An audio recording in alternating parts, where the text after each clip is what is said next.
खबर इस वक्त आपको बताऊं, जहां नालंदा जिले के बख्तियारपुर राजगीर रेल खंड पर शुक्रवार देर शाम एक बड़ा रेल हादसा होते होते टल गया। बिहार शरीफ रेलवे जंक्शन और पावापुरी स्टेशन हॉल्ट के बीच लंगड़ी विघा गांव के पास स्थानीय लोगों द्वारा अवैध रूप से बनाई गई क्रॉसिंग पर एक बोलेरो वाहन पटरी पर फंस गई। दुर्भाग्य से उसी समय दानापुर से राजगीर जा रही पैसेंजर ट्रेन वहां पहुंच गई।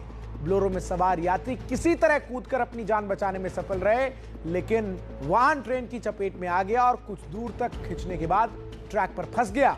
इस घटना के परिणाम स्वरूप रेल यातायात पूरी तरीके से बाधित हो गया है। प्रभाकर हमारे सहयोगी अधिक अपडेट्स के साथ इस वक्त फोन लाइन पर हमारे साथ जुड़ गए। प्रभाकर, क्या कुछ अपडेट है?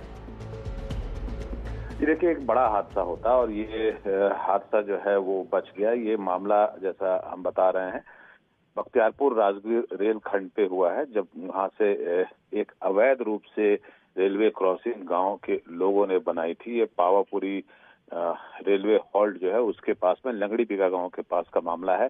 और उस क्रॉसिंग से एक बोलेरो वाहन जो है वो क्रॉस कर रही थी, रेलवे पटरी क्रॉस कर रही थी। वो पटरी के बीच में फंस गई और उसी समय उधर से दानापुर राजगीर पैसेंजर ट्रेन जो है वो आ गई और दोनों के बीच में क्लैश हुआ।